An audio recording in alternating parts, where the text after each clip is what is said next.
Each season, only about 2% of players reach Ultimate Champion, which shows that it's pretty difficult to get there. I've played the game for over 4 years and have placed highest at top 70 in the world with multiple top 200 finishes as well. So in this video, I'm going to share everything I know about the Path of Legends so you too can reach Ultimate Champion. Starting off with tip number 1, choose a strong deck. This is the most important tip because you're going to have an infinitely harder time doing anything else if your deck is really bad. Now I understand that a lot of people have one of two issues. Either they absolutely love their own homemade deck, or they don't have the resources to upgrade another deck, or both. It is infinitely easier to use a meta deck. And what even is a meta deck? Well, first of all, I love to go to Royale API, sort by decks, check out what the top 200 players are using, check out what the most popular and best win rate decks are. Aside from that, all these top ladder meta decks are really just refined homemade decks. We all start somewhere, and these decks are all carefully put together by tons of games, tons of experience, and the best players in the game. Choose something that you would enjoy playing, and before you commit to leveling it up, go to a classic challenge. It only takes 10 gems. You can play any evolution, any card in the game, and try out your deck. Just try it out. See if you like it. If you don't like it, try something else. If you do like it, start upgrading it. Tip number 2, do not play aggressively in single elixir. Now, I understand that some top players love to do this. Maybe you watch some streamers that are playing very aggressive decks. A general rule of thumb is to slow down the pace of your gameplay. There are so many people who spend way too much elixir on either their first push of the game or their first defense of the game, and they just completely feel like their opponent's using an APK elixir generator. And I understand that feeling, because if you overcommit to literally anything with the state of the game right now, it is so easy to just instantly lose and then get tilted and then bad things happen. Take it slowly. Start by maybe letting your opponent make the first move, or if you don't want to do that, you can do something simple like play a cheap card or a spell cycled on the tower. This does not mean rocket your tower, opponent's tower first play, but just start the game slowly. Try and respond to your opponent's cards with equal or less elixir if you can still fully defend them, and just take the first minute or however long it takes of a game to just flesh out what your opponent's running and build a strategy that way, so there's no way that you can lose due to an overcommitment and you just have no elixir to deal with anything. And as time goes on, the more practice you give to this, the more natural it will feel, and you can start to play even aggressively at times because you understand what you're doing. Tip number 3, practice tracking cycle. This is something that every single top player does, and it is a necessity to try and push up higher on ladder. Now, what is tracking cycle? Well, let's say I have a hog rider and my opponent has a cannon. Once they place down the cannon, will need to play 4 more cards to get back to that cannon. So let's say I have a faster deck than them. I can count when I go with my hog rider and the cannon comes out. I can keep track in my mind. Hey, how many cards has he played since his cannon? Or how many cards does he need to play to get back to his cannon? Let's say he's running a slower deck and I'm able to cycle faster, and I count that my opponent hasn't played 4 cards yet. Now I know it's a good time to go in with hog rider because my opponent doesn't have that cannon and cycle. This might seem a bit difficult to do at first, but start with just the most important counter to your deck. Whatever opponent you're playing, whatever their biggest counter to your win condition is, just try practicing 1 card at a time. Let's say it's a firecracker. Well, now I know my opponent's gonna need to play 4 more cards, and the champions come into this as well. We'll talk about that in a second. 4 more cards for my opponent to play another one of the same card, let's say firecracker. This can come in handy so many times when predicting, when trying to read your opponent's moves, when trying to avoid getting like firecracker sniped at the bridge, when trying to outcycle buildings for your win condition. This will just help you in so many ways and take your gameplay to the next level. Quickly talking about champions, if your opponent places a champion on the board and then let's say they place a firecracker, while the champion is live, they'll only need to play 3 more cards, so keep this in mind. Tip number 4, practice elixir management and counting. Now this is a slightly more advanced version of tracking cycle, where you'll be able to tell how much elixir your opponent has. Maybe not at any given time. You don't really need to know that unless you're, trying to become the next world champion. Let's say my opponent goes with a lava hound in the back. Now, what I can do is realize my opponent just spent 7 elixir. So it's a good time to pressure in the opposite lane because they only have 3.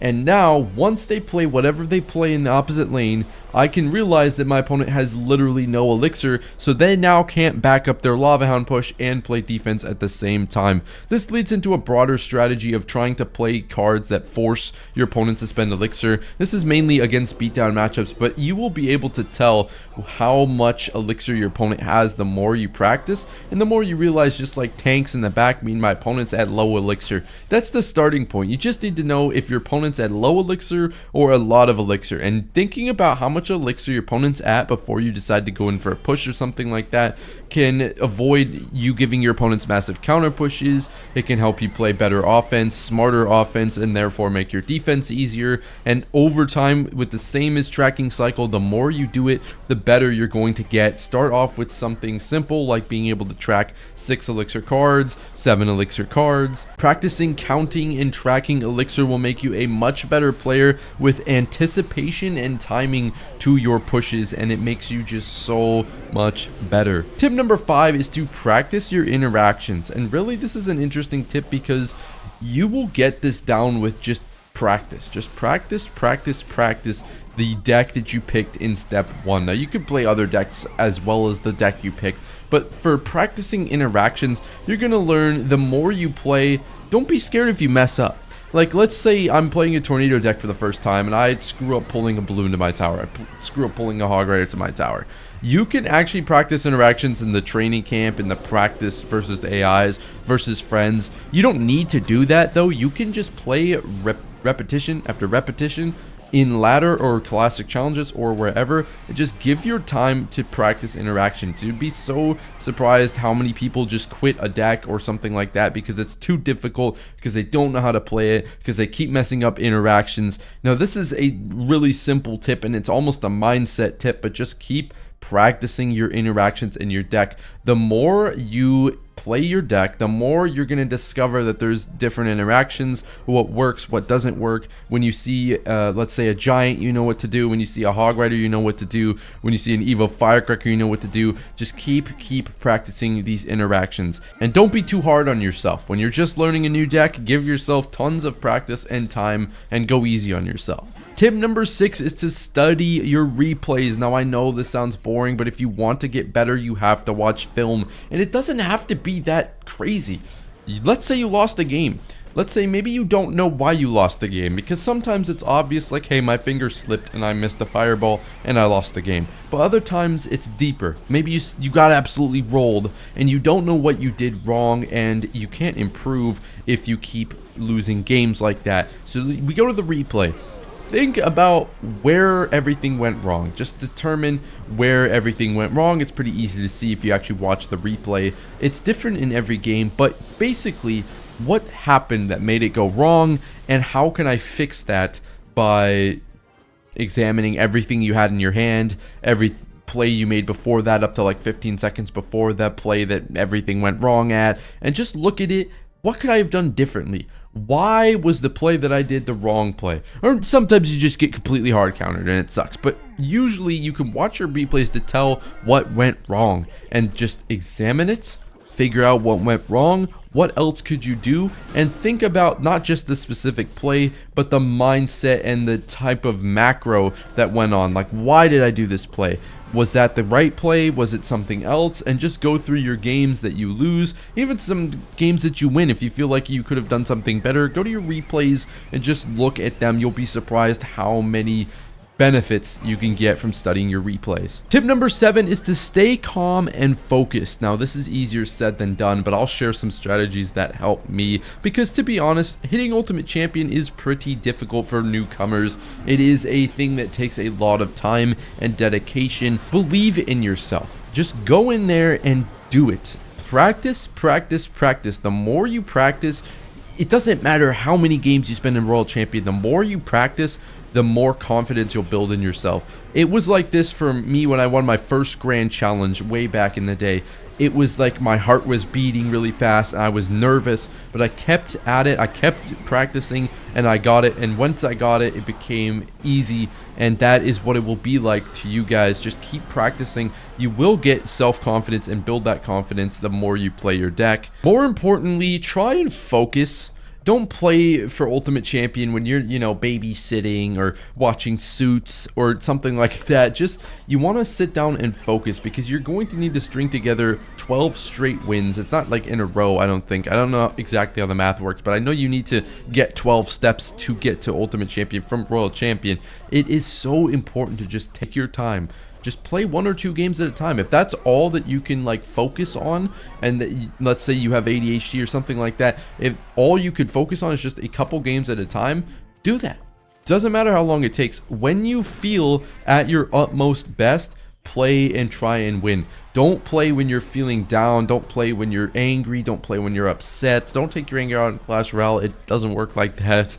Whatever helps you stay calm and stay focused, try that. It's different for everybody, but it will be so important to only play while you're doing those 2 things. Tip number 8 is to watch top players. Now, specifically, you could watch top players that play your deck. That's the best thing to do, is to look up on YouTube. Let's say you play Royal Giant, find Royal Giant YouTubers, Royal Giant streamers, stuff like that. But really, trying to find top players playing your deck can help you make new strategies, help you figure out maybe what you're doing wrong in certain matchups, what strategies you should do, like how to start the game off. You don't need to know step for step. You can just continue to practice. But the more you watch somebody and try and learn why they're doing the plays they're doing, you don't need to have them tell you why they're doing the plays you're doing. Just think about it. Just go through it and think about it. You'd be surprised just how beneficial it is to watch these top players. If you're really committed to learning your deck and getting better, watching the top players and implementing all the tips that we talked about will help you reach Ultimate Champion in no time.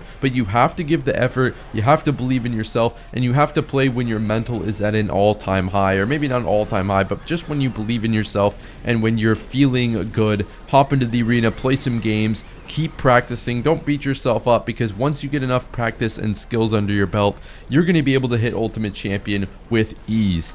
Hope you guys enjoyed that video. Please leave a like, and hopefully you guys will reach your goal of hitting Ultimate Champion easily.